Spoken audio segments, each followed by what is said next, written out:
네. 자, 우리 연이어서 우리 교재 497페이지 이제 채권의 압류.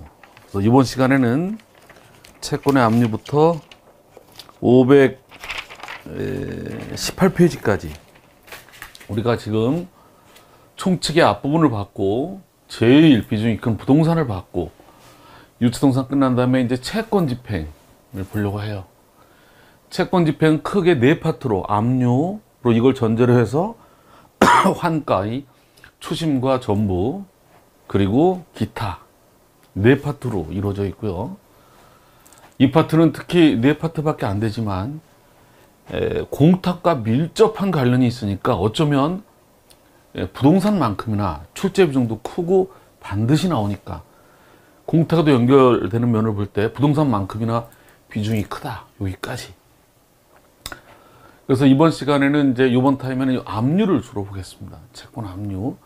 이 압류는 두 파트로 압류 대상, 그러니까 피압류 적격과 압류 절차로 나눠볼 수가 있어요. 교재 497에서부터 508페이지까지가 압류 대상과 관련된 주로, 그 다음에 508페이지부터 517페이지까지가 압류 절차. 그래서 이번 시간에는 이 두 테마를 정리하는 걸 하겠습니다. 압류 대상을부터 보겠습니다. 자, 교재 497페이지 1번 문제. 우선 압류 금지 채권이라도 채무자 예금으로 입금이 되면 이제 압류 금지가 이건 예금이니까 압류 금지 채권에 해당하지 않는다. 기본적으로.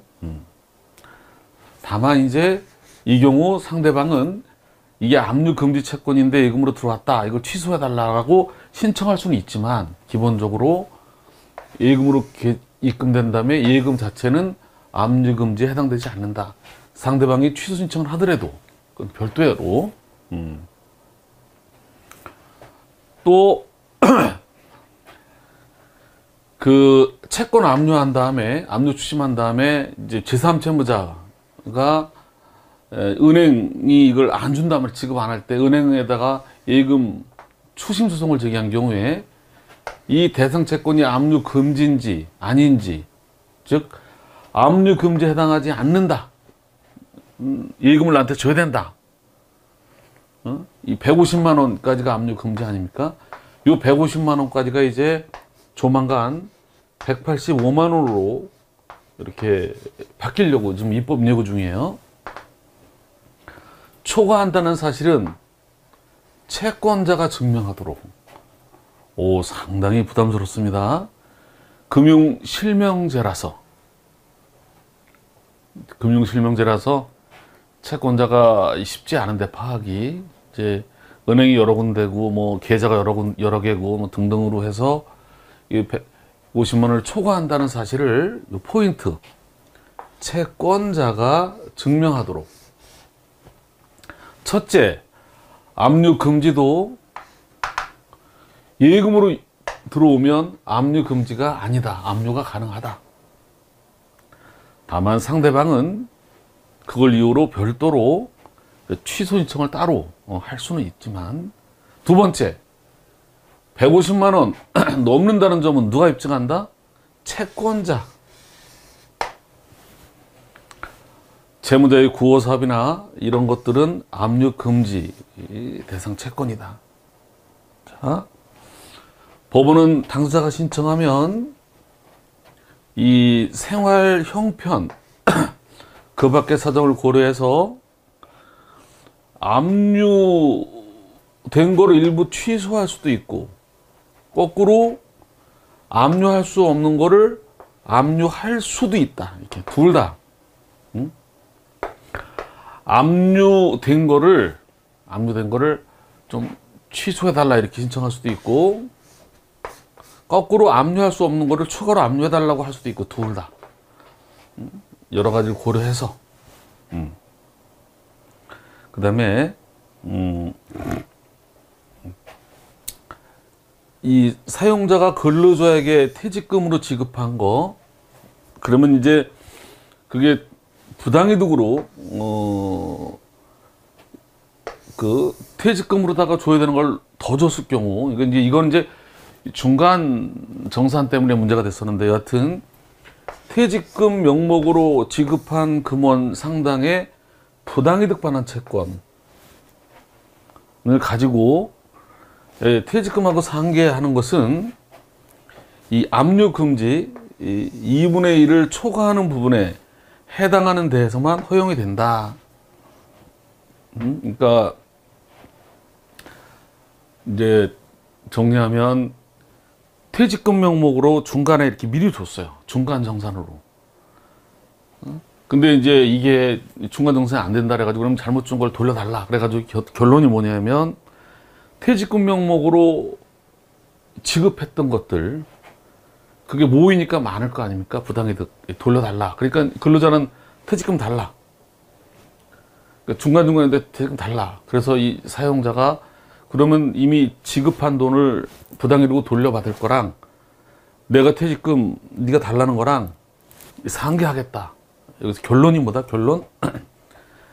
압류 금지를 초과하는 부분에 대해서만 허용이 된다. 상계는 이렇게 첫 문제는 간단하게 정리를 하겠습니다. 비중이 상당히 있는 거였어요. 여러 번 반복될 거기 때문에 예금으로 들어온다면 압류 금지도 압류가 가능하다. 두 번째, 150만 원 넘는 거는 채권자가 증명해라. 이건 압류 금지고, 법원은 압류 금지가 있지만 여러 가지 고려해서 압류 금지가 아님에도 불구하고 초과로 압류할 수도 있도록 하고, 거꾸로 압류가 가능한 것도 취소하도록 할 수도 있고, 이렇게 사용자가 부당이득으로 근로자에게 줄 퇴직금과 상계하려면 퇴직금 2분의 1 넘는 부분만 허용이 된다. 압류 금지까지는 상계가 안 되고. 자, 교재 498페이지 2번 문제를 보겠습니다. 자, 이 압류 대상이 채무자에게 소속되는지, 채무자가 그 압류하려고는 그 채권이 채무자 채무자 거만 압류가 가능하다는 거죠. 채무자 게 아니면 압류가 안 되는 거죠. 그러면 이게 채무자 건이 아니냐 판단 시점은 이게 제3채무자에게 송달실 기준으로 채권 압류가 제3채무자에게 송달되는 시점을 기준으로 그 당시 이게 채무자 건이 아니냐를 판단한다. 자, 두 번째 문제는 이제 저도 제가 의정부에 사무실이 있다 보니까 이런 일이 종종 일어났었는데, 대한민국에 거주하는 주한 미군에 근무하는 그 근로자 월급을 주한 미군 사령부에서 받습니다. 이렇게. 그럼 이 월급으로 압류할 수 있겠느냐? 압류할 때 제3채무자를 주한 미군 써가지고 미합중국 해가지고 이렇게 쓸 수 있겠느냐? 늘 논란이 있었는데 결론이 뭐다? 여기서 제3채무자를 미합중국으로 해서 가지는 퇴직금이나 이 근로자 임금을 압류할 수 있느냐? 이거는 재판권이 없는 법원이 발령한 것으로도 무효이다. 원칙적으로. 이게 압류 추심한 다음에 제3채무자한테 미합중국에다가 추심금을 소송 제기하는 문제가 되게 되잖아요. 그래서 여튼 결론은 지금 판례가 안 된다. 미합중국에다가 의무를 부과하는 게 되니까 이게 재판권의 문제가 제기돼서, 자, 그 다음에 양도할 수 없는 권리는 현금화가 안 되기 때문에 집행 대상이 안 되는 게 원칙입니다. 그러나 법적으로 양도할 수 없는 것만 압류할 수 없는 거지, 당사자가 양도할 수 있는 거로 특약한 거, 양도금지 특약은 선악 불문하고 압류할 수 있다, 없다가 아니라, 다시 한번, 양도할 수 없는 거는 나중에 압류 대상을 환가, 처분 못하니까 압류할 수 없는 채권은 그러니까 양도할 수 없는 채권은 환가를 못하니까 나중에 압류할 수 없는 게 원칙이다. 그러나 당사자끼리 양도금지 특약한 거는 선악 불문하고 압류할 수 있다. 이거 여러 번 반복되는 질문이니까 미리 앞에서 천천히 봐놓는 거예요. 그래서 이걸 왜 이렇게 하냐면, 뭐 이건 그냥 상적으로 말씀드리면 압류할 수 없는 채권 이런 건 법이나 이런 거로 규정해야지, 당사자가 이렇게 특약해서 압류할 수 없는 걸 만든다면 당사자가 일종의 압류 금지 채권을 법으로 입법하는 행위 비슷하게 돼가지고 허용할 수가 없어요. 자, 제도적으로 여하튼 특약은 선악불문한다. 자, 또 사립학교 기본재산인 예금 채권 내서 압류 명령이 발령한 후에 그 압류 명령이 발령한 후에 그게 기본재산임이 밝혀지고 허가를 받을 수 없는 사정이 있다거나 불허가가 나오면 이건 사실상 이제 압류 적격을 상실해서 취소를 구할 수 있다. 환가를 못하니까. 자, 이렇게 앞에 두 문제를 이렇게 봤어요. 자, 그 다음에 3번 문제를 보겠습니다. 앞에 비중 있는 문제가 선호 문제가 계속 나와요. 앞에 그 다음부터는 좀 수월해지니까. 자, 3번 문제를 보겠습니다. 옳은 것은요, 옳은 것은. 자, 그래서 이게 옳은 것이 밑에 이 압류 금지 채권이 예금으로 익체되는 경우 압류는 가능하다 그랬어요. 압류는 가능하지만 채무자가 신청하면 그 부분 압류를 취소하도록 이렇게. 압류는 가능하지만 채무자가 신청하면 취소하도록. 이건 맞는 지문이에요. 이제 위에 틀린 것들을 보겠습니다. 틀린 것들을. 합유 관계는 합유. 이 공유와 달리 합유 지분에 대해서는 상속도 안 되고 지분을 압류할 수도 없어요. 조합원 중 1인의 채권자가 조합원 개인을 채무자로 해서 이게 합유 재산인데 이렇게 합유인데 여기 개인이 이렇게 합유 지분 이렇게 압류가 안 된다. 이건 부동산도 마찬가지예요. 그래서 여튼 합유 재산에 대해서는 1인의 채권 가지고 합유 재산을 압류할 수 없다. 자, 공유는 지분만 압류가 가능하는데 합유는 둘이 합의하고 있는 거를 그 1인의 채권자가 이렇게 압류할 수 없다. 전체로 압류하면 몰라도 공유는 지분이 압류가 가능한데, 또 장래 채권도 또는 조건부 채권이라도 특정이 가능하고 발생될 가능성이 있는 경우에는 당연히 압류할 수 있다. 요까지는 맞아요. 그런데 뒤가 틀려요. 추가 공사 계약 자체가 성립될지 안 될지 모르는 상태 아니에요. 이거는 추가 공사 계약 전에 성립한 추가 공사 대금 채권의 압류 정명령은 안 된다. 공사 계약이 되기도 전에 미리 압류한 건 안 된다. 자, 장래 채권이나 조건부 채권도 이 발생할 가능성이 상당히 기대될 때는 가능하지만 여기까지는 맞아요. 뒤에가 공사 계약 체결하기 전에 압류한 거, 또 추가 도급 계약 체결 전에 한 압류 이런 것들은 안 된다. 자, 공사대금 압류하면 지금 공사계약을 체결한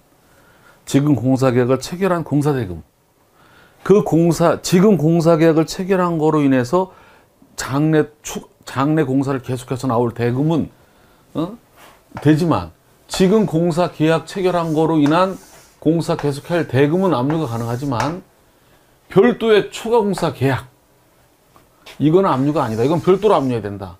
여기는 미치지 않는다. 이것도 여러 번 반복되는 거예요.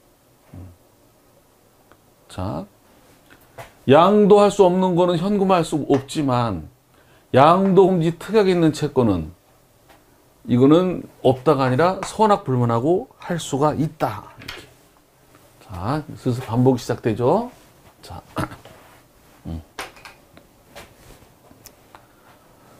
자, 우리 교재 4번 문제를 보겠습니다.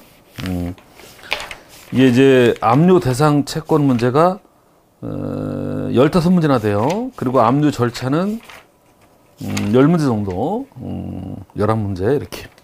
자, 옳지 않은 것은, 자, 국회의원 수당에 관한 법률에 따라 국회의원에게 지급되는 이 입법 관련 활동비, 이런 정책개발비, 이런 것들은 성질상 압류가 안 된다. 2번 여러 번 반복되죠. 압류 금지도 예금으로 이체되면 압류는 유효하다. 다만 얘가 취소 신청할 수는 있다. 국가나 자치단체에 대한 보조금 청구 채권, 이런 정책적인 거 이런 것들은 압류할 수가 없다. 자, 그 다음에 4번 지문을 보겠습니다. 5번부터 볼까요? 장래 채권, 조건부 채권도 압류가 가능합니다. 가까운 시일 내에 가능성이 있는 경우. 그래서 20년 이상 근속한 지방 공무원이 명퇴로 확정되기 전에 명예퇴직 수당 채권에 대해서도 압류가 가능하다. 그 다음에 3번은 공무원 연금,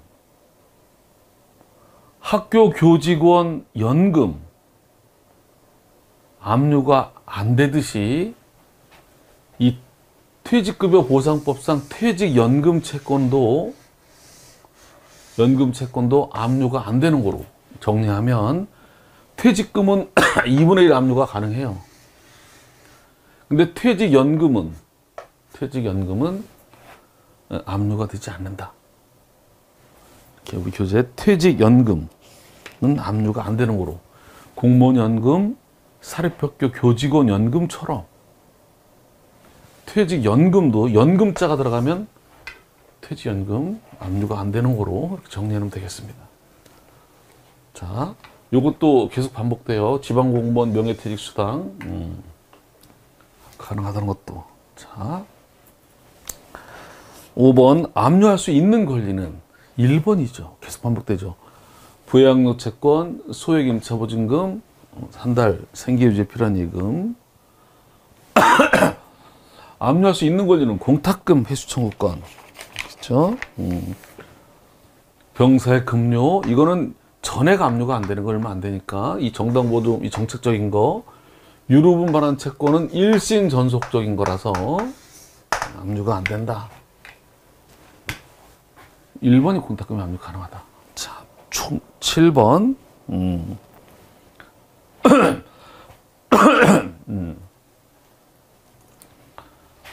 압류명은 언제? 압류명령은 제3채무자가 송달 당시에 채무자 거야 된다. 압류 전부명 송달 당시 전부명령으로 이 채권이 이미 제3자에게 대해서 이 대항 요건을 갖춰서 양도되었다가 송달 후에 이게 해제돼서 돌아왔다면, 자 보세요. 이게 이제 채무자가 있고 제3채무자가 있어요. 근데 이제 이게 양도가 먼저 됐어. 양도. 가백에 양도됐어. 이제 얘 거야. 1차. 그 다음에 전부가 갔어. 송달 당시엔 얘 게 아니었어. 그랬다가 이 전부명 송달되고 나중에 이게 돌아왔어. 이거는 전부명령 무효다. 왜? 송달 당시 얘 거였어야 되는데 송달 당시는 넘어간 상태였거든. 나중에 들어와도 안 된다. 예? 자, 그러니까 이전되지 않는다. 그 다음에 장래 채권도 압류 가능하다. 퇴직 전에 퇴직금 청구 채권, 골프회원 예치금 반환 채권, 장래 채권으로 압류가 가능하다. 자,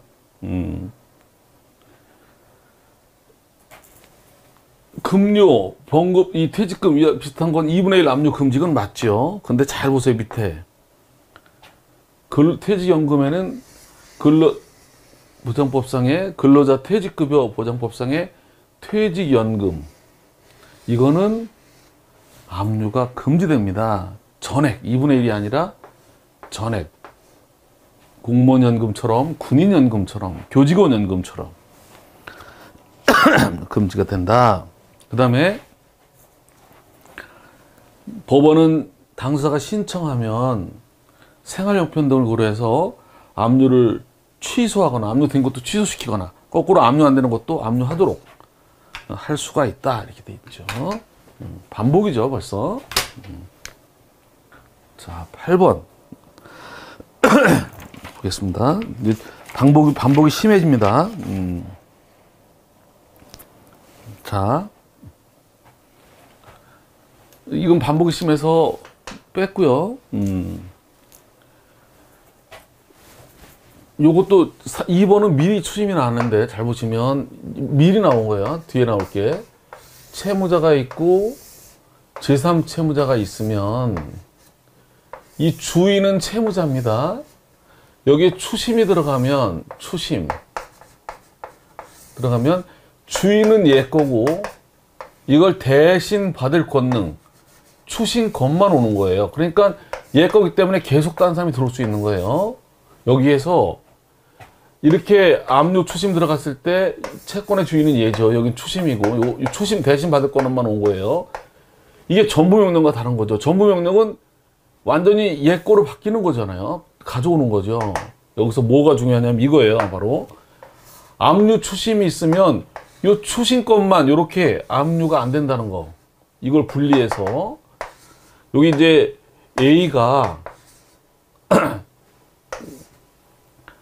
자, 그러니까 이거 되는 거죠. A가 채무자한테 돈 받을 거였는데 얘가 회사 받는 월급을 압류 추심했다. 그래도 여전히 주인은 얘고 대신 받을 것만 넘어오는 거예요. 근데 A한테 돈 받을 애가 너로 채무자라서 얘 제3채무자라서 이 추심금 이것만 분리해서 이건 압류가 안 된다는 거예요. 추심 판결이 났어도. 자, 그래서 이렇게 압류 추심 있는 경우에 집행채권자의 이 추심 권능 요거는 압류할 수가 없다. 추심 판결이 났어도. 자, 공탁자가 담보공탁했다. 그 담보공탁한 다음에 나중에 돌아올 해수청구권은 담보 취소 결정이 있기 전에는 압류할 수 없는 거냐? 아니죠. 장래 채권으로서 담보공탁한 다음에 나중에 담보 취소가 돼서 돌아올 해수청구권을 압류 전부가 가능하다. 장래 채권으로 담보공탁도 담보 취소되기 전에 나중에 담보 취소돼서 찾아올 걸 미리 압류 전부하는 게 가능하다. 천천히 하나씩 짚어봅니다. 자, 이게 틀린 거고요. 나머지 맞는 거죠. 양도금지 특약이 있는 거는 알고 있더라도 무효가 아니다. 또 맨 밑에 자동차 사고 당했을 때 책임보험, 강제 책임보험 금액, 그 피해자의 요게 중요합니다. 보험금 청구권, 그 강제 책임보험에 해당되는 거, 종합보험 말고 최소한의 피해 보장을 위해서 자동차 손해배상 보장법상 피해자의 강제 책임, 그 보험 청구권은 압류할 수 없도록 해놨어요. 여기서 주의한 게 뭐다? 피해자가 가해자에 대해서 가지는 손해배상 청구권을 압류 금지가 아니고 요 보험회사에 대한 최소한의 그 책임보험 그것만 압류 금지다. 그래서 포인트가 뒤가 보험회사냐 가해자냐를 또 집중해서 받을 필요가 있다. 9번 압류 금지가 아닌 것은 건강보험법, 소액임대차 보증금, 생활 명예퇴직수당의 2분의 1, 명예퇴직수당 압류는 가능한데 2분의 1만. 그래서 3개월방 9번 3개월간 유지에 필요한 게 아니라 한 달이죠. 이거 한 달. 자, 한 달. 자, 그 다음에 10번을 보겠습니다. 많이 10번. 자, 중복이 많이 되긴 하는데 1번 당사가 신청하면 생활형편을 고려해서 이거는 넘어가겠습니다. 너무 중복이 되니까. 그리고 요거 참고로 압류 금지 축소 신청, 그러니까 압류할 수 없는 채권을 줄여달라. 무슨 말이야? 압류할 수 없는 거지만 압류를 해달라.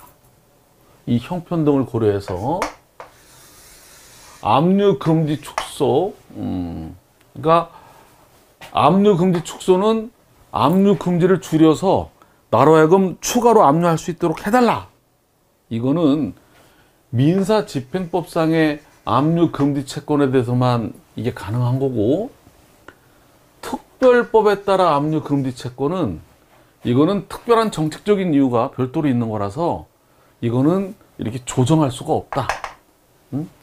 민사집행법 적용을 받는 민사집행법상의 압류 금지 채권에 대해서만 조정이 되고, 특별법상의 압류 금지 채권은 별도로 특별법에서 규율하고 있기 때문에 없다. 자, 소액 임대차 보증금은 이게 이제 벌써 몇 년이 지났네요. 예전엔 그렇지 않다가 법이 바뀌어가지고 소액 임대차 보증금도 압류 금지로 해놨죠. 근데 여기에서 주택만 압류 금지고 상가 건물 임대차는 소액 임대차도 압류가 가능하다. 주택만 압류가 금지되고 소액은 가능하다. 자동차 손해배상보장법상의 피해자의 가해자에 대한 손해배상 채권 압류 금지가 아니고 방금 전에 봤듯이 이렇게 보험회사에 대한 이것만, 책임보험만 압류 금지다. 가해자에 대한 게 전부 압류 금지되는 게 아니고. 자, 그 다음에 5문제가 남았네요. 압류할 수 있는 거는 일심 정석적인 부양료 유류분 안 되고, 이 정책적인 거 환매권 가능하죠. 자, 채권 좀 압류 강제집행 대상이 안 되는 것은, 자, 그러니까 할 수 있는 거는 해약 환급 압류 가능하고, 이제 이 보장성 보험만 아니면 공탁금, 공사대금, 양도금지 특약이 있더라도 선악 불문하고, 완성 전에 저기로 이게 잘 보세요. 이게 함정이 있어요. 완성 전 공사 계약 전하고 헷갈리면 안 돼. 계약 전에 압류는 무효죠. 추가 공사 계약이든 뭐든. 근데 공사 계약안 해놓고 완성 전에는 장래 채권으로 가능해요. 공탁금도. 보험계약이, 그러니까 유류분 반환은 일심전속적인 거라서 안 된다. 몇 번째 반복이죠. 자, 압류금지 이제 3문제가 남았네요. 자, 13번. 많이 중복이 되지만 같이 보겠습니다. 옳은 것은요, 옳은 것은. 자, 월 급여가 1,000만 원인 경우, 이제, 옳은 것은, 이건 이제 압류 금지가 좀 바뀌고 있어가지고요. 185만 원으로 다 바뀌고, 또, 밑에, 추가로 압류할 수 있는 게 있어가지고, 이건 계산을 좀, 요거 해설 문제집 보고, 이렇게 507페이지 밑에 기본적으로 금액이 이제 월급이 600만 원까지는 옛날에 150만 원 압류 금지일 때는 600만 원까지는 절반이 압류가 가능했는데 600만 원을 넘어가면 300만 원 넘어갈 때면 추가로 좀 더 압류를 할 수 있도록 이렇게 교재 507페이지 해설을 보시면 300만 원 그리고 플러스 넘는 금액을 추가로 조금 더 압류해서 이렇게 절반이 아니라 이렇게 더 600만 원이 압류가 가능하도록 이렇게. 원래 5천만 원이면 1,000만 원이면 500만 원 압류 금지일 것 같은데, 그럼 월급이 많은 사람들은 가져가는 돈이 많다 보니까, 그래서 계산을 기본적으로 300만 원만 압류 금지고 300만 원 넘는 부분을 추가로 이렇게 압류할 수 있도록 해서 400까지 압류가 가능하다. 계산을 보고요. 자, 나머지 틀린 걸 볼게요. 200만 원이면 100, 이게 아니라 이건 150이었지만 이제는 185로 바뀌고 있다. 이렇게 185 100만 원이 아니라 150이었었는데 이제 185로 곧 이미 입법 예고 중이다. 당사가 신청하면 생활형편을 고려해서 압류된 걸 취소할 수도 있고 압류 금지를 압류를 할 수도 있고 둘 다 할 수도 있다. 자, 2번 2번 자, 해설을 보시면 알겠지만 그래서 전액이 아니라 이것도 퇴직금 2분의 1 압류 금지죠. 이것도 퇴직에 준하는 거라 전액이 아니라 이거 준하는 거니까 2분의 1만 압류할 수 있다. 병사의 급료는 전액이죠. 전액. 월급 뭐 군인이 몇 푼 받는다고. 병사의 급료 전액. 퇴직금 2분의 1. 이것도 퇴직금에 준해서 전액이 아니라 2분의 1. 둘 다 할 수 있고. 이거는 185로 바뀌고 있다. 이거는 뭐다? 월급이 큰 사람은 300만 원 넘는 거를 추가로 압류할 수 있도록 해서 이렇게. 근데 이게 이제 좀 바뀌어야 될 거다. 월급이 올라가기 때문에 계산 방법이. 여튼. 그 다음에 14번. 자. 아까 봤던 거죠. 압류 추심, 이 추심권에 대해서는 압류가 불가능하다. 판결을 받아도. 이게 전부 명령, 전부금은 압류가 가능해. 자기 거니까. 근데 추심받은 사람은 자기 게 아니라 원래 채무자 거고 얘는 추심권만 가져올 뿐이다. 이거 분리해서 압류할 수 없다. 장래 채권, 조건부 채권도 가능하다. 아무튼 가능하다. 압류 금지 특약은 해나만하다. 그렇죠? 그러나 공사 계약도 체결하기 전에 압류는 안 된다. 자, 그 보험자 해약 환급금을 압류한 친구는 추심권자로서 이 계약을 해지할 권능이 있어요. 압류 금지 채권만 아니면 해약할 권리가 있다. 알겠어요? 자, 15번을 보겠습니다. 너무 중복이 돼가지고 15번은 하나만 보고 넘어가겠습니다. 마치겠습니다. 150만 원 압류할 수 없어요. 근데 이게 원래 얼마로 바뀌고 있다? 100 소액인데 저기 최저임금 이런 걸 고려해서 185만 원으로 바뀌고 있을 거예요. 금액을 한번 좀 더 확인해 봐야 될 거예요. 185로 바뀌고 있는 걸 알고 있다. 자, 185로 헷갈리게 생겼어요. 이제 185로 입법 예고 중이다. 자, 이제 압류 절차를 보겠습니다. 압류 절차는 508페이지부터 11개 문제가 있어요. 좀 이제 이론적으로 좀 들어가지만 그게 어렵지는 않습니다. 아까 미리 나왔듯이 압류 대상, 보증금 압류할 때 이게 남편인지 부인으로 된 이제 계약서가 월세인지 전세인지, 예금할 때 있는지 얼마나 있는지, 월급 압류할 때 다니는지 얼마나 다니는지, 이걸 어떻게 밝힐 거냐. 결론이 뭐다? 채무자의 제3채무에 대한 피압류 채권은 심사나 신문하지 않고 압류하게 돼 있다. 무조건 압류가 하나다. 특정만 잘하면. 다만 허탕칠 가능성도 많은 거다. 그 대신. 그죠? 은행 예금을 15군데 압류하는데 하나도 없을 수도 있다. 그래도 압류는 가능하다. 압류는. 자, 압류 절차. 첫 번째 문제 보겠습니다.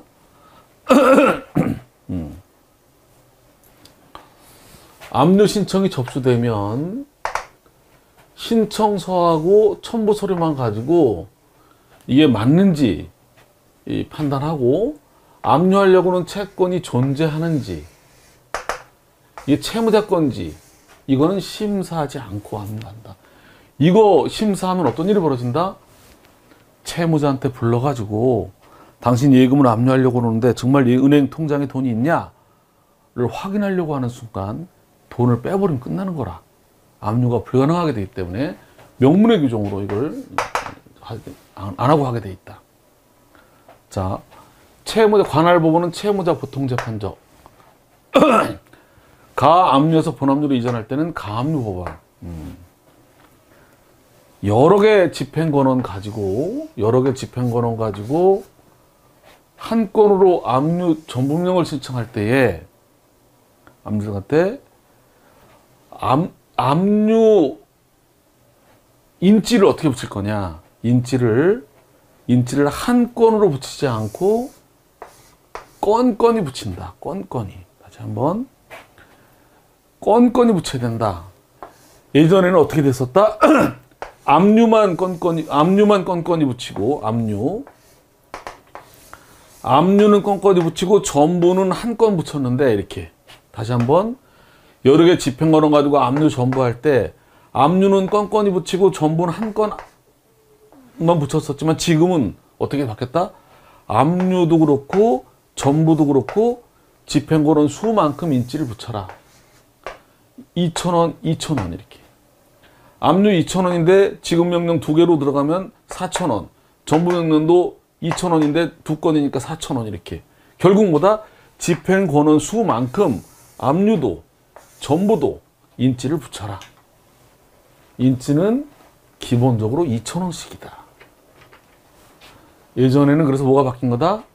압류는 여러 건으로, 전부는 한 건으로 하던 거를 전부도 여러 건으로 해라 이렇게 바뀌었다. 우리 해설 지금 보면 되겠다. 자, 509페이지 밑에 해설 지금 보면 되겠습니다. 자, 옳은 것은이야, 옳은 것은.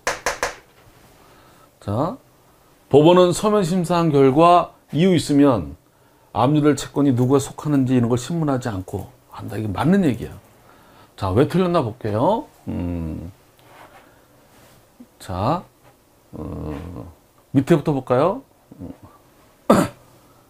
옳은 것은 압류명령은 채무자에게 송달될 때 발생하는 게 아니라 누구한테?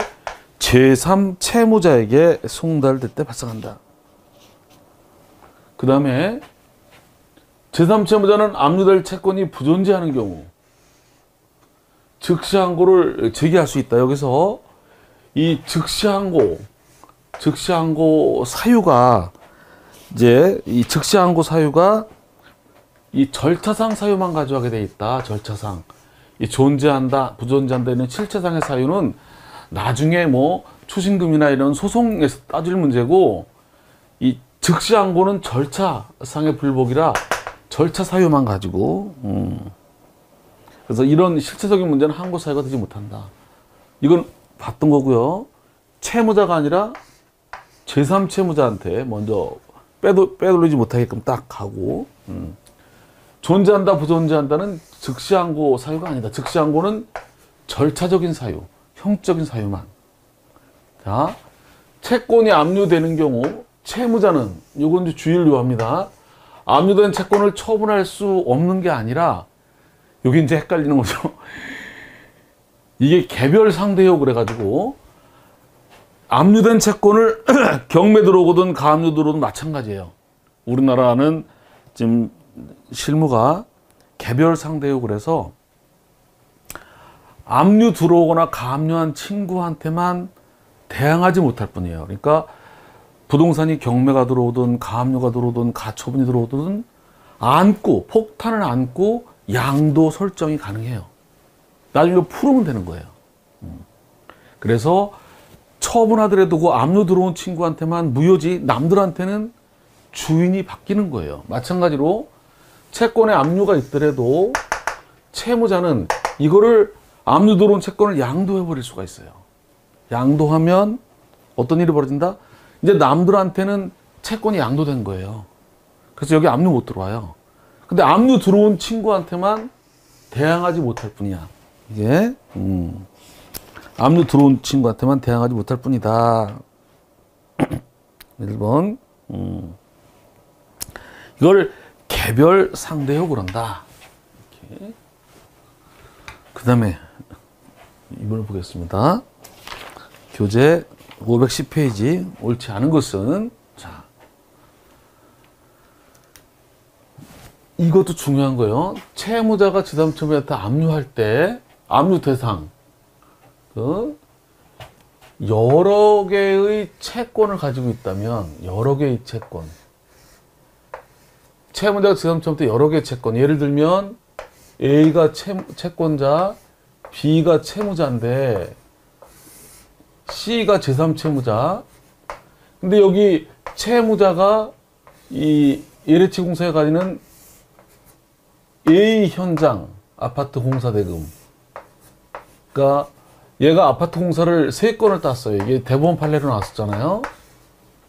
뭐 포항 아파트 공사 계약 대금, 안양 아파트 공사 대금, 수원 이렇게 채무자가 제3채무자가 가지는 채권이 공사 대금이 포항의 아파트 공사 대금, 안산의 안양의 공사 대금, 수원의 공사 대금 이렇게 여러 개의 채권을 가지고 있을 때 이게 이 중에서 얼마인지를 특정하지 않으면 무효다. 이렇게 아주 위험하고 조심스러운 겁니다.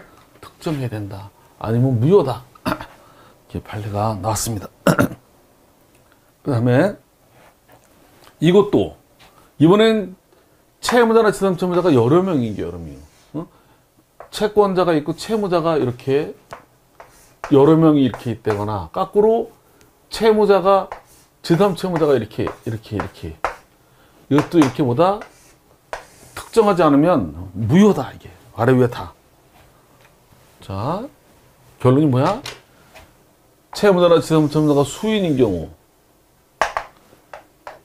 채무자나 제3채무자가 혼자라도 채권이 여러 개의 채권인 경우 이렇게 둘 다 특정하지 않으면 무효다. 자, 수급인의 보수 채권 압류 효력이 생긴 후에 이 계약 자체를 해약하면 이제 이 도급 계약을 전제로 공사대금을 압류했는데 이게 공사대금을 받지 못하는 거지 기본 계약 자체를 해제할 수는 있다. 그럼 이제 해제돼서 받을 게 없으면 이거는 실효되는 거다 이제. 다시 한번 채권만 압류가 되는 거지 채권 발생된 기본 계약, 예를 들면 월급을 압류했는데 직장을 그만둘 수 있다. 그런 거죠. 월급을 압류해도 직장을 그만둘 수 있다. 이 공사계약에 의한 공사대금을 압류했는데 공사를 하지도 않은 상태라 아직. 다시 한번 공사계약을 체결했어. 공사를 막 이제 공사를 시작하려고 준비 중인데 압류가 들어왔어. 해제해버리면 끝나는 거야.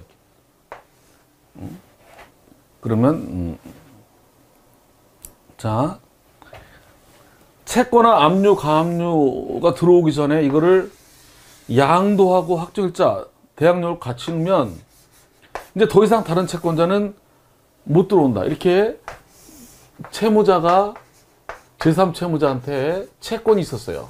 여기 내가 압류했어요. 압류했어. 그 다음에 이걸 넘겼어. 병으로. 얘가 채권을 양도했어. 이제 병 거야. 무 거일 걸 압류했는데 이걸 안고 넘겼다니까요. 압류가 들어도 처분할 수 있다니까. 얘한테만 무효지. 그래서 가압류 들어온 걸 안고 넘겼어. 이제 병으로 넘겼어. 이제 병 거야. 이젠 여기다가 이렇게 무 건 줄 알고 압류 들어온 게 안 된다. 무효다. 이거. 개별 상대요. 압류는 얘한테만 효과가 있는 거다. 자, 5번은 뭐가 잘못됐냐면 저당권 있는 채권도 채무자가 있고 제3채무자가 있고 이게 채권인데 이걸 근저당을 잡아놨다. 그러면 이 채권의 근저당은 따라가는 부종성 때문에 이거를 압류하면 여기 효력이 미치는 거지. 그래서 이렇게 압류한 경우에 압류 사실이 등기부에 기입된 때 효력이 발생하는 게 아니라 여기 송달될 때 발생하는 거다. 등기는 그냥 공시하는 것에 불과하다. 자, 저당권이 채권을 압류하는 경우에 채권 압류 사실이 등기부에 기입된 때가 아니라 얘한테 갈 때 압류가 되는 거고, 등기부 기입은 등기부가 있으니까 남들한테 알려주려고 그냥 공시하는 것에 불과하다. 압류의 효력과는 무관하다.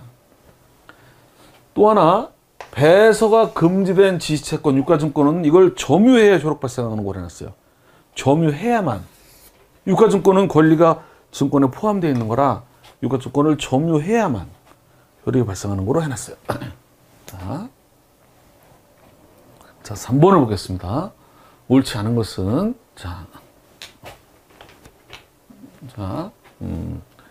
강제집행은 이거 총칙 문제야. 신청한 사람과 집행받을 사람이 집행권은, 집행문에 표시되어 있어야 되고, 집행권을 송달하거나 그랬어야 된다. 자, 요것도 앞에 나왔던 문제예요. 계속 반복이에요. 근데 또 나오는 거예요. 밑에. 자, 이게 세입자가 임차인이 있고 임대인이 있단 말이에요. 주택, 여기 대항력이 있어요. 그러면 이걸 집주인이 바뀌면 이게 재계약 안 해도 자동으로 얘가 승계하게 됐잖아요. 임대인의 지위를. 이런 상태에서 이 보증금을 압류했다. 제3채무자를 예로 해서 압류했다. 근데 얘가 이거 집을 넘겼다. 그러면 이 양수인이 제3채무자 지위를 그대로 승계한다는 거예요. 그러니까 얘 가압류권자는 얘하고만 싸워야 된다는 거예요. 얘는 끝나고. 보증금이 가압류된 상태에서 주택이 양도돼서 양수인이 이 제3채무자 지위도 승계하게 된다. 가압류권자는 양도인이 아니라 이제 양수인에게만 효력을 주장할 수 있을 뿐이다. 자, 법무사 시험에도 나왔다 그랬죠. 2차 시험 소장 쓰는 거로. 자, 채권 압류되면 제3채무자에서 채무자에게 지급될 채권 금지, 지급을 금지하는 거고, 채무자는 그 채권을 소멸시키거나 감소하는 행위를 할 수 없어요. 이거 하더라도 누구한테만 압류 채권자에게 대항할 수 없죠. 그러나 채권 발생의 원인인 법률 관계에 대한 기초적인 법률 관계에 대한 처분을 구속하는 건 아니다. 그래서 월급이 압류당했을 때 퇴직해버릴 수도 있다. 이렇게 아까 말한 것처럼 퇴직해버리고 계약 자체를 없애는 거는 상관없는 거다. 이미 발생한 것만 압류가 된 거다. 채권 계약 자체를 이것까지 금지하는 건 아니다. 자, 그 다음에 요거는 뭐냐면 그 양도인의 제3채무자에 대한 채권이 압류됐어요. 이제 이거는 이제 주택임대차보호법상의 보증금하는 채권이 아니고 그냥 채무자가 제3자에 대해서는 채권이 이게 압류가 됐단 말이에요. 압류. 그 뒤에 이 채권의 기초가 되는 계약 지위가 인수가 이루어진 경우 제3채무자는 계약 인수에 의하여 양도인 양수의 계약관계 소멸했음을 내서 압류권자가 대항할 수 있다가 아니라 없다. 이거 주택임대차는 이 대항력 때문에 임대인이 승계하지만 이런 계약 인수 이런 것들은 그 계약을 그대로 안고 넘어온 거라서 똑같은 말을 할 수 없다. 이거랑 비교하면 돼요. 2번은 양도인이 끝나고 주장할 수 없지만 이거는 계약 양도만 가지고는 안 된다. 이렇게 이거랑 다르다. 응? 집을 팔고 넘어간 옛날 그 집주인 그거랑 일반 계약 양도 양수는 그걸 그대로 인수하는 거기 때문에 안 된다. 이거는 요거와 요거 다른 점을 좀 생각하면 아무것도 아니에요. 임대차의 특칙 대세효가 있죠. 대항력. 옛날 주인은 벗어나고 새로운 주인만 책임지죠. 그러나 일반적인 계약 양도 양수는 압류가 들어온 걸 양도받으면 그걸 그대로 끌고 오는 거지.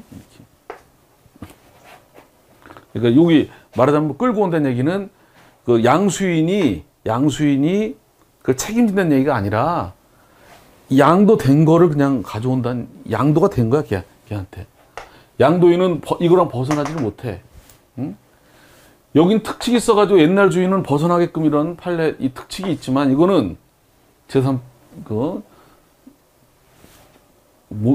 못한다. 이거는 이제 이렇게 여기 압류가 들어가니까 이걸 계약이 넘어갔단 말이에요. 얘한테 받아라 이 소리 못한다는 얘기예요. 이제 이거는 정리하면 임대인이 양도된 경우랑 일반 계약 양도가 양수된 경우랑은 좀 다르다. 이거는 옛날 그 사람이 계속 책임을 져야 된다. 넘어오더라도 소멸하는 게 아니라. 그래서 2번과 3번을 양도인 입장에서 보면 이건 전주인, 이건 전양세상체험자 입장에서 보면 이건 걔가 전주인이 벗어나고 새로운 사람만 책임지는데 완전히 승계되는데, 그래서 특수한 거죠. 나머지 이렇게 압류된 거를 넘겼더라도 걔가 벗어나지 못한다. 대항하지 못한다. 자, 그 다음에 채무자의 세임이 파산한 검증에 따라 면책이 됐다는 얘기는 실체법상으로 채권 채무가 종결됐다는 얘기예요. 이런 실체법상의 사유는 항고 이유가 되지 못해요. 이거는 별도로 청구 이의 소송 이런 식으로 해결하는 거지, 항고는 절차법상의 문제만 가지고 하는 거다. 절차법상의. 이렇게 됐습니다. 3번까지 천천히 봤어요. 자, 그 다음에 4번. 자, 우리가 11문제 정도 뒤로 가면 좀 짧아집니다. 요 4번, 5번, 6번까지만 그렇게, 그리고 이제 그때는 짧아져요. 4번. 자, 옳지 않은 거. 지문이 길죠? 자. 요 1번도 이제 이걸 그냥 보면 좀 부담스러운데 한 번만 봐놓으세요. 지문. 채권자가 가분 채권의 일부분만 전부 명령을 신청해서 이 채무자 소유의 재산에 대해서 가압류를 한 경우에 있어서는, 그러니까 다시 한번, 채권자가 가분 채권의 일부분을 피보전 채권으로 해서 가압류한 경우, 그 피보전 채권의 부분만에 한하여 시효중단 효력이 있는 것이고, 나머지는 아니다. 이거는 좀 제가 다른 얘기를 하려고 그랬거든요. 조금 이따 나올 다른 얘기를 미리 설명을 드리려고 해서 다시 한번 보겠습니다. 전문용과 상관없이 옳지 않은 것은, 이건 옳은 거예요. 채권자가 채권 일부만 1억 원이 있는데 1,000만 원만 주장해서 가압류를 한 경우, 그 가압류한 그 1억 원 일부분에 대해서만 시효 중단이 있는 것이고, 나머지 채권에서는 시효 중단이 되지 않는다. 그러니까 1억이 있는데 5천만 원만 가압류했다. 그러면 5천만 원만 중단이 된다. 이거죠? 이건 특별한 거 아니네요. 지문이 길다 보니까 제가 뒤에 나올 거 전부명령 그 부분하고 약간 좀 미리 잘못 말을 꺼냈어요. 그래서 첫 번째 아무것도 아닙니다. 첫 번째 지문은, 이 지문 길 때 당하지 말고요. 첫 번째 지문, 일부만 가지고 가압류하면 그 일부 가압류한 부분만 시효 중단이 된다. 가압류 안 한 건 시효 중단이 안 되고, 가분 채권의 일부. 자, 두 번째,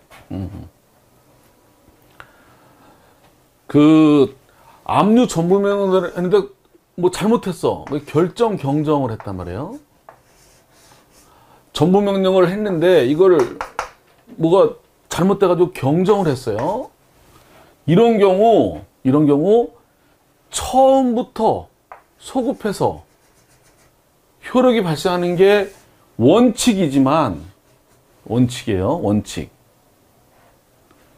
처음부터 소급해서 효력이 발생하는 게 원칙이에요. 자, 근데 예외도 알아놔야지. 여기서는 안 나왔지만 뒤에 또 나올 거니까. 뭐냐면 동일성을 상실하면,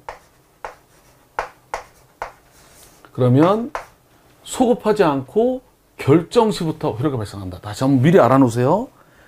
압류나 추심이나 전부나 결정, 경정이 있을 때 판례가 어떻게 한다? 결정, 경정이 있을 때 종전 것과 고친 것이 동일성을 상실하지 않으면 뭐다? 소급한다. 소급. 동일성을 상실하면 소급하지 않고 결정, 경정, 송달시부터. 아시겠죠?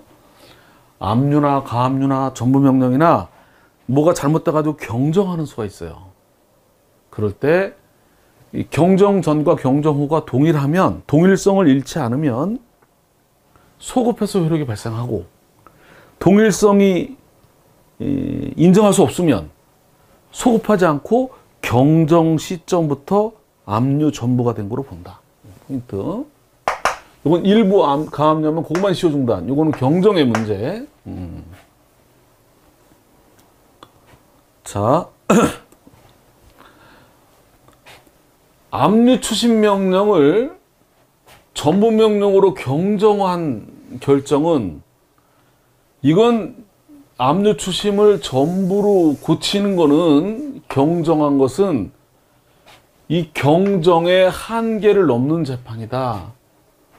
위법한 결정이지만, 위법한 결정이라고 하더라도 이것도 하나의 재판이니까 즉시항고로 취소되지 않아서 확정된 이상 당연 무효라고 할 수는 없다.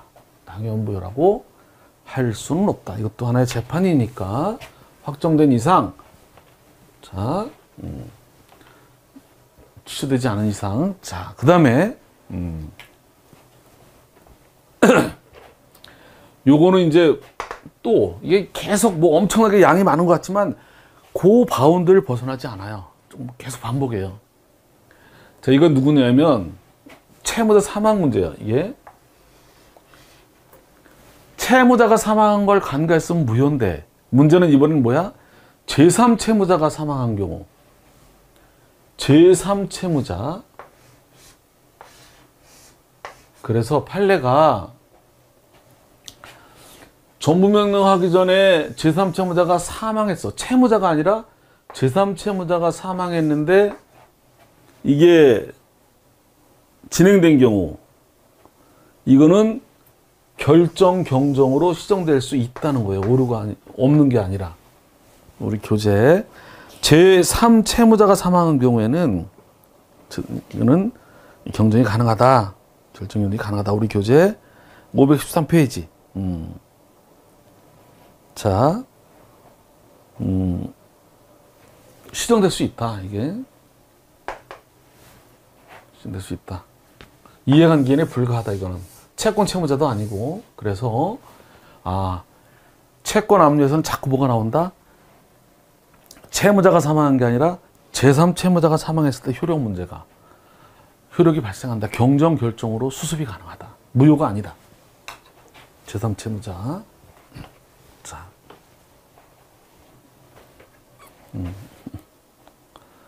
자, 4번, 이거 뒤에 나올 게 미리 나오는 거예요. 쌍방을 소환해서 신문 거처를 거치거나 변론을 거침이 없이 채권자 일방 신청에 의해서 바로 내려진 처분금지 가처분 결정은 중요한 게 뒤에입니다. 가압류 신청 당시 채무자가 생존하고 있었다면, 신청 당시 생존하고 있었으면 그 뒤에 결정 전에 사망했더라도 이거는 무효가 아니다. 포인트는 언제다? 신청 당시 살아 있었으면 무효가 아니다. 그래서 채무자와 제3채무자 사망을 이런 식으로 접근한다. 그 다음에 5번 문제를 보겠습니다. 교재 513페이지. 이제 조금 이런 문제들이 지나갑니다. 그 뒤로 갈수록 가벼워집니다. 자, 옳지 않은 것은 맨 밑에부터 볼게요. 압류명령은 직권으로 제3채무자와 채무자에게 송달하는데 얘한테 먼저 송달합니다. 얘한테 송달되면 효력이 발생하는 거예요. 저당권 있는 경우에는 소유자에게도 부동산 등기가 올라가야 되니까 소유자에게도 송달해야 됩니다. 이게 같을 수도 있고요. 다를 수도 있죠. 이렇게 등기부의 채무자가 제3채무자한테 있는 걸 압류한 거잖아요. 근데 여기다 이걸 근저당을 해놨다고. 근저당. 자, 근저당을 했는데 요게 얘가 돈 받을 거 근저당을 잡는데 요게 채무자가 소유자일 수도 있고 자기 땅을 설정할 수도 있고 요게 제 물상보증 아버지 거일 수도 있다 이거죠. 예를 들면. 그래서 요게 그래서 이때는 압류명령을 얘한테만 부르지 말고 소유자한테도 같으면 소유자, 다르면 여기한테 이렇게 저당권 있는 채권은 소유자에게도 소유자가 이게 같을 수도 있고 다를 수도 있어요. 요 근저당권자 지금 요걸 압류하는 거야. 얘가 가는 이렇게 그리고 등기부에도 올리고 근데 등기부에 올리는 건 효력 발생 요건은 아니라 그랬어요. 제3채무자에게 송달이 효력 발생 요건이고 등기부에 올리는 거는 그냥 공시하는 것에 불과하다. 압류 추심을 전부명령으로 경정결정은 동일성을 해치니까 추심을 전부로 바꾼 거니까 이거는 소급해서 발생하는 게 아니라 경정결정문이 송달된 때 효력이 발생한다.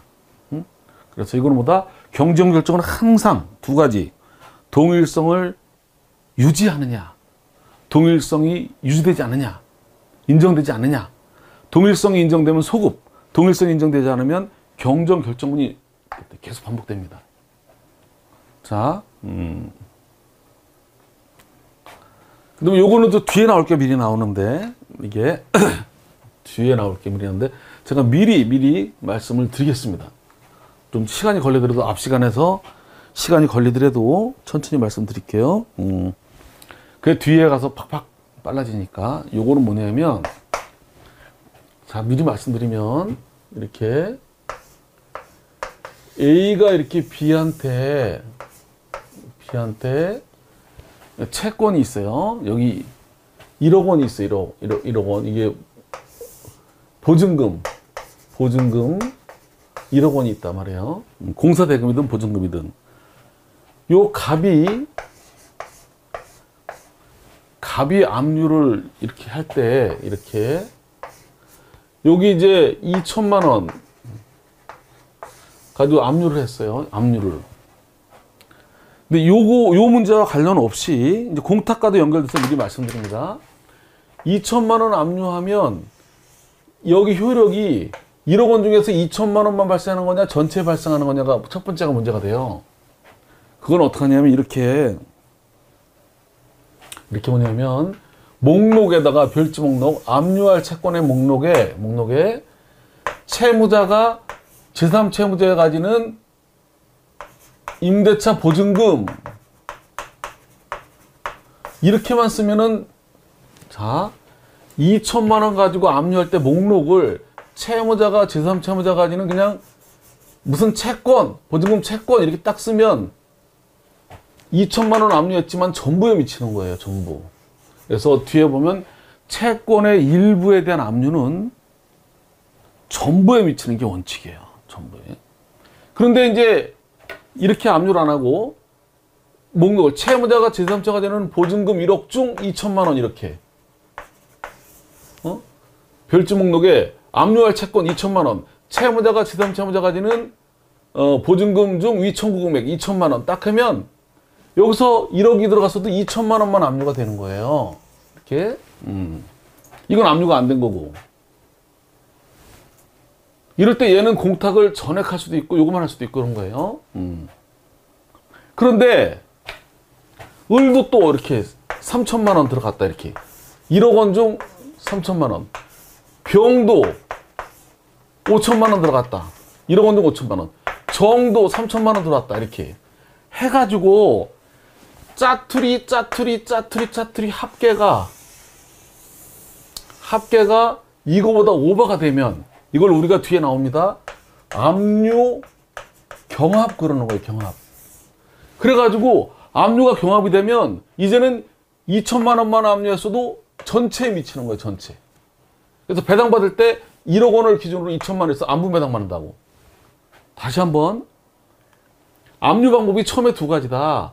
그냥 채무자가 제3채무 가지는 어떤 채권 이렇게 써버리면 조금만 압류해도 전체 채권에 다 미치는데, 그렇게 하지 않고 채무자가 제3채무 가지는 채권 중 2천만 원 하면 일부분 압류가 되는 거다. 근데 일부분 압류된 것도 짜투리가 합쳐서 이걸 오버되는 걸 압류 경합을 한다. 그러면 조금만 압류해도 전체 압류한 거로 확장이 된다. 압류를 확장 그럽니다. 근데 이 과정에서 이 합계를 따질 때 민사 집행만 압류 경합이다. 체납 처분은 민사 집행하고는 상호 불간섭주의. 그래서 경매할 때도 그렇잖아요. 경매한 걸 공매할 수 있고, 공매한 걸 경매할 수 있고, 너는 너, 나는 나. 상호 불간섭주의. 서로 간섭을 안 하듯이 채권 집행도 짜투리가 들어왔는데 요게 세금이다. 세금 압류다. 그러면 이 둘 사이에서는 경합이 안 일어난다. 이거는 너, 이거는 나다. 이게 어디로 연결된다? 이게 바로 이거로 연결이 된다. 요게 2천만 원이 있는데 여기 1억 원인데 여기 9천만 원이 압류 전부가 들어갔다. 앞에 2천만 원이 있는데 2천만 원밖에 압류가 안 됐지. 근데 9천만 원이 압류 전부가 들어가면 합계가 넘어가니까 전부가 무효가 된다. 근데 2천만 원이 세금 압류다. 세금. 9천만 원이 민사 압류 전부가 들어갔다. 그러면 이걸 합산하지 않는다. 2천만 원 세금 압류 빼고 나머지 7천만 원은 전부가 유효하다. 이렇게 미리 워밍업을 좀 했어요. 안 지워지네 이게. 자 보겠습니다. 피압류 채권의 일부를 특정해서 체납 처분에 의한 압류를 한 경우에는 그 특정 부분에 하나의 압류 효력이 미치는 것이며, 그 후 강제 집행에 압류가 있고 합계가 총액을 초과하더라도 압류 경합으로 아니고 확장이 되지 않는다. 맞아요. 요게 언제만? 체납일 때만. 체납일 때. 이게 뒤에 가면 나오는 거 미리 얘기한 거예요. 미리. 자, 1번. 옳지 않은 것은 1번 지문도 자주 반복이 되는데 1번 지문도 어려운 건 아니에요. 어려운 건 아닌데, 자, 이거 보고 나면 이제 한 5문제 좀 쉬운 거만 남으니까 자, 말씀드리겠습니다. 1번 지문을. 1번 지문은 그림을 잘 그리시면 별거 아니에요. 이것도 판례인데 이걸 외우려고 하지 말고 1번 지문은 뭐냐면 잘 보세요. A가 B한테 부동산을 팔았어요. 팔고 매매 대금, 잔금 예를 듭니다. 5천만 원을 못 받고 있었어요. 5천만 원. 여기 대여금 채권이 5천만 원이 있었단 말이에요. 그런데 이 부동산에 가압류가 붙어 있어요. 가압류가 5천만 원 붙어 있다 이거 예를 들면. 그러면 이 사람은 네가 완전한 등기를 넘겨줘야지만 내가 대금을 줄 수 있다. 근데 가압류를 풀지 않고 넘겨주면 가압류를 풀고 넘겨줘라. 가압류 풀릴 때까지 가압류 금액은 내가 줄 수 없다. 라고 이 동시행 항변권이 있잖아요. 집을 깨끗한 거를 매매대금, 잔금 5천만 원을 줘야 되는 건데 등기부에 5천만 원 가압류가 붙어 있으면 그럼 매수인은 압류가 붙어 있는데 그거 해결될 때까지 못 주겠다라고 동시행 항변권이 붙어 있어요. 이런 걸 샀단 말이에요. 그 다음에 집을 산 다음에 이거를 대신 갚았어. 가압류 금액을. 그럼 구상금이 생겼잖아요. 구상금. 이 구상금은 나중에 생겼죠. 근데 이 구상금의 원인은 뭐야? 이거죠. 이거 이렇게. 요걸 염두에 두고 이게 압류가 들어온 거예요. 이렇게 압류가. 자, 매매대금 5천만 원 주지 말라고 압류가 들어왔어. 그럼 내가 5천만 원 줄 거랑 이걸 상기할 수 있느냐? 그래서 제3채무자의 압류당한 채무자에 대한 자동채권이 이게 뭐냐면 이게 구상금이 수동채권인 피압류 채권, 매매대금과 동시행 관계가 있었다면 그 자동채권이 압류 효력이 생긴 후에 그러니까 보면 뭐냐면 원래 채권은 상기하려면 민법에 상기하려면 압류 들어오기 전에 채권 가지고 상기하는 거지 압류 들어온 후에 발생한 채권 가지고 상기가 안 돼. 원칙은 다시 한번 원래 그러니까 압류 명령 받고 발생한 채권은 상계가 못하게 돼 있어. 원칙은. 근데 이거는 뭐냐면 내가 매매대금 1억 원 줄 거 압류가 들어왔지만 압류 들어오기 전에 이미 동시행 항변권이 있는 채권이었어요. 내가 이 가압류 해결되기 전까지 못 주는 거로 이걸 나중에 갚았어. 압류 들어온 다음에 갚아서 구상금은 나중에 생겼지만 그 동시행이 있었던 거라면 봐봐요.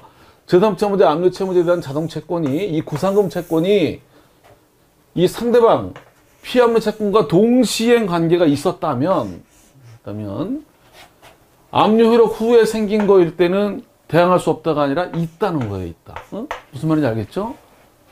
비록 내가 압류 들어온 다음에 돈을 갚았어도 구상금이 나중에 생겼지만 그건 전제가 뭐다? 동시행 항변에 있던 제3채무자 압류 채무자에 대한 자동채권이 이거와 동시행 관계가 있었다면 그 나중에 구상금 한 거 이거 가지고도 대항할 수 있다는 거예요. 없는 게 아니라 이걸 그냥 외우려면 말이 그렇죠. 그래서 매매대금 어떻게 염두에 두면 된다? 매매대금 잔금 채권에 압류가 들어온 상황을 염두에 두되 가압류가 붙어있는 부동산을 매수한 사람이 지급할 매매대금에 압류가 들어온 경우에 압류 들어온 다음에 제3채무자 그 가압류 금액을 대신 갚으면 그건 압류 들어오기 전에부터 이 동시행 항변권이 있었던 거니까 그 압류 들어온 다음에 대신 갚아도 이 구상금 가지고 상계 대항할 수 있다. 뭘 염두에 두면 돼요? 가압류가 된 부동산을 매수한 사람, 이거 산 사람, 매수인을 염두에 두면 되겠습니다. 이걸. 자, 6번 교재. 옳지 않은 것은 제3자가 채권 압류로 인해서 권리를 침해당할 우려가 있을 때는 제3자 이 소를 제기할 수가 있어요. 그 내 건데 네가 왜 압류했냐? 예를 들면 임대차 보증금이 내 건데 부인 건데 남편 건 줄 알고 압류가 들어왔다. 그 집주인이 그걸 안 내준다.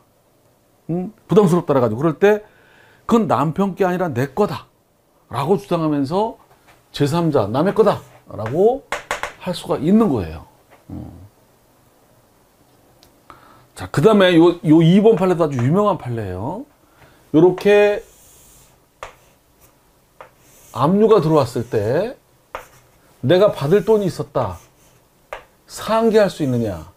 자, 요건 이렇게 정리하면 돼요. 내가 압류 들어온 제3채무자에게, 여기 채무자고, 요게,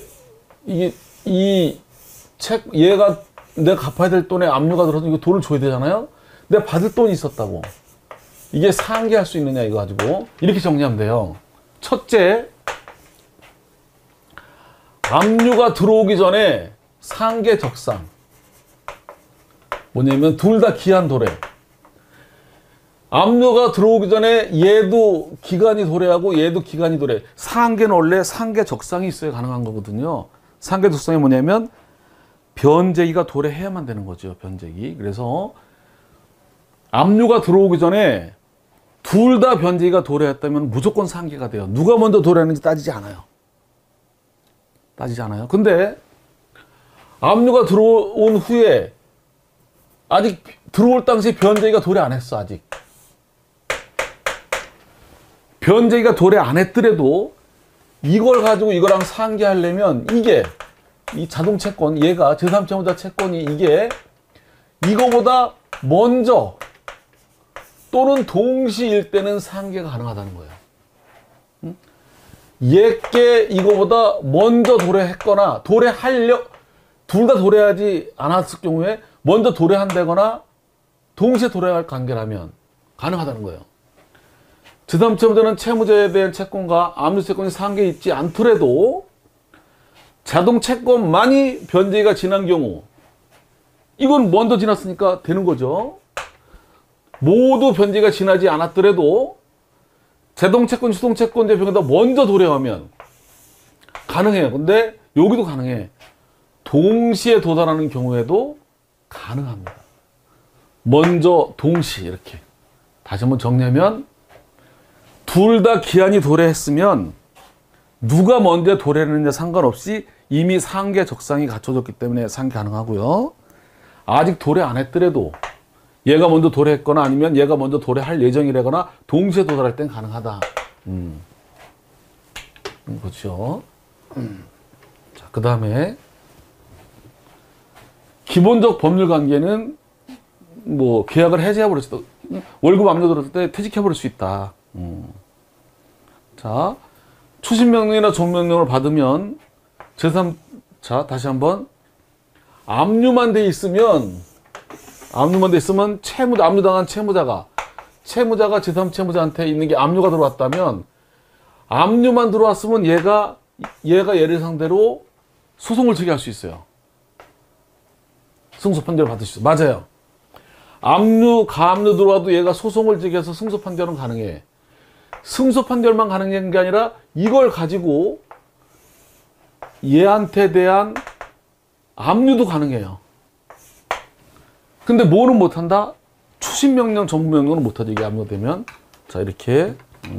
그리고 또 하나 뭐다? 거꾸로, 여기서 중요한 건 이거예요. 얘가 여기에 들어서 이렇게 압류가 들어오면 이걸 무시하고 소송을 제기할 수 있다 그랬어요. 근데 여기서 얘가 추심까지 들어오면, 그러면 얘는 더 이상 소송 제기할 권능을 박탈해. 그래서 이게 추심 들어오면 얘는 소송을 제기 못하고 소송 제기 권한 일이 너무 와요. 얘만 추심할 수 있기 때문에. 그래서 얘는 추심명령 나온다면은 소송 적격, 소송 권한을 상실하기 때문에 얘는 소송을 제기 못하고 얘만 소송을 제기할 수 있어요. 얘가 제기하면 소송이 각하돼요. 이게 아주 중요하죠, 이게. 다시 한번. 자기 채권이 압류만 들어왔으면 또 가압류만 들어왔으면 이걸 들어왔더라도 소송 제기는 가능해. 돈만 못 받을 뿐이야. 근데 압류에다 추심까지 들어왔으면 얘가 소송을 못 제기해. 소송을 제기하면 각하돼. 소제기고는 얘한테로 넘어와요. 전부명령이 들어왔으면, 전부명령이 되면 이제 얘가 소송을 제기하면 이거는 기각돼. 왜? 이거 지게 아닌 거니까. 얘 거니까. 그래서 이게 아주, 자, 이 받을 채권에 압류만 들어오면 소를 제기할 수 있어. 승소 판결도 가능해. 근데 압류가 아니라 추심 들어오면 소를 얘만 제기할 수 있고 얘는 각하돼. 전부가 들어오면 얘는 기각돼. 기각. 직계 아니니까. 이건 직건데 소송 제기 적격이 없어가지고 이렇게 정리해두면 되겠어요. 여기서 하나 더 알아두면 뭐다? 이렇게 이 판결 받은 것에 대해서 여기 압류가 들어왔다면, 그리고 이 판결문 가지고 얘한테 가지는 채권을 압류는 가능해요. 여기 승소 판결문에 압류가 들어오더라도 이걸 가지고 여기 또 압류 가능한데, 압류까지만 가능하고 환가는 안 된다. 이걸 가지고 여기를 추심 전부 신청은 안 돼. 이거는 요거와 무관하게 별도로 알아둬야 할 내용이죠. 이건 앞에서 봤던 거예요. 앞에서 집행 소극적 요건, 적극적 요건 할 때. 여기서 다시 한번 원위치해서 채무자는 추심명령이나 종명령이 있을 때까지는 제3채권 상대로 압류만 받은 상태에서는 이행의 소를 제기해서 승소 판결이 가능하다. 추심이 들어오면 못한다. 추심 들어왔는데 하면 각하된다. 전부 들어오면 못한다. 전부 들어왔는데 하면 각하가 아니라 기각된다. 자, 왜? 추심은 소송 권능을 뺏긴 거고 전부명령은 자기 채권이 아니니까. 자, 몇 개 안 남았어요. 7, 8 좀 이번에 시간이 좀 천천히 갔죠. 길어졌어요. 천천히 했어요. 일부러 난이도가 있는 것도 있어서 미리 보느냐고. 옳지 않은 것은 장래 채권 압류가 가능해요. 압류는 둘 다 송달해야 돼요. 누구한테 송달되면 효력이 생겨? 제3채무자한테. 압류 금지 채권도 예금으로 들어오면 압류가 가능해요. 자, 왜 틀렸죠? 압류 효력은 압류 명령에 특별한 정함이 없으면 채권자의 채권에게 상당하는 부분에 하나에 미치고 전부에 미치는 게 아니라 전부에 미치는 거다. 이렇게 채무자가 제3채무자의 가지는 채권을 이렇게 압류한다. 여기 2천만 원 가지고 압류하더라도 얘가 얘한테 가지는 뭐 공사대금 이렇게 해버리면 그냥 전체가 압류가 되는 거다. 근데 이렇게 안 하고 공사대금 중 2천만 원 하면 요것만 압류가 되는 거지만 특정하지 않으면 특별한 정함이 없으면 자, 이렇게 말씀드립니다. 그래서 특별한 정함이 있느냐 없느냐에 따라 압류력이 전체 확정되느냐 안 되느냐 중요한 부분이다. 이게 아주. 근데 실무에서는 그러면 이게 정하지 않는 게 유리하니까 막 하면 좋지 않겠냐. 막 여기도 이렇게 딱. 그럼 아까 본 것대로 어떤 문제가 있다? 여러 개인 경우에 이걸 특정하지 않으면 무효가 된다는 판례 때문에 실무상 울며 겨자 먹기로 이걸 특정하고 있어요. 그러면 특정하지 않고 해버리면 여기도 1억, 여기도 1억 이렇게 막 할 수도 있잖아요. 여기도 여러 개 채권 압류할 때. 근데 아까 본 것처럼 여러 개인 경우에 얼마 압류하는지 특정 안 하면 무효가 된다는 판례 때문에 실무상 특정하고 있다고.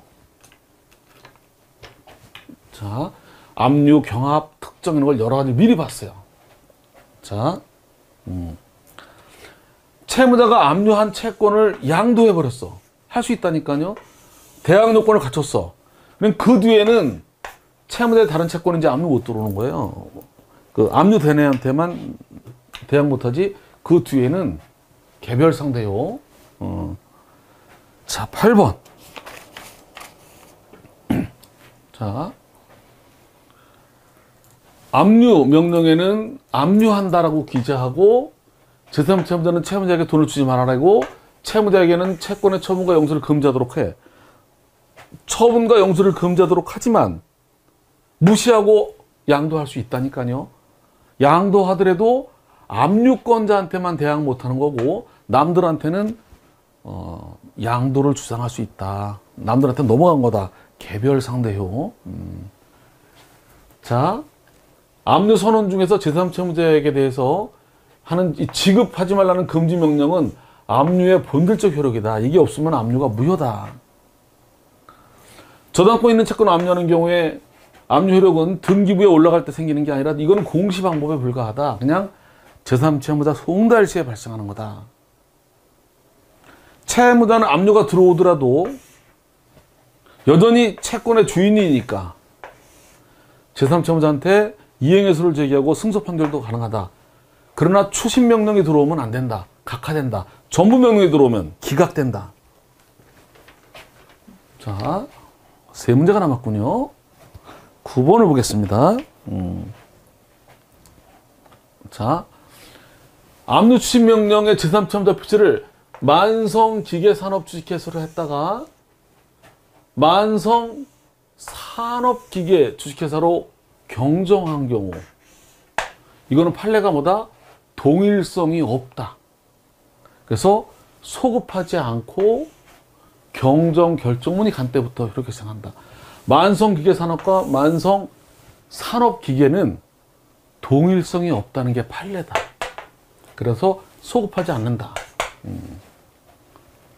자, 금전채권 압류 채무자한테 송달해야 되지만 송달 안 되더라도 제3채무자에게 송달된 이상 압류 효력에 지장이 없고 유류분 청구권은 일심 상속 권리라 강제 집행할 수가 없는 거고 소액임대차 보증금도 압류 금지다. 근데 주택만 그렇다.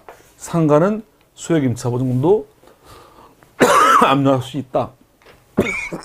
자, 10번. 자, 틀린 것은 두 문제 남았군요. 압류가 들어오면 서면 심사만 해서 신문하지 않고 한다. 처음에 봤던 거죠. 압류는 둘 다 송달하는데 확정이 아니라 뭐다? 제3채무자 때 송달만 되면 제3채무자에게 제3채무자가 송달만 되면 효력이 발생한다.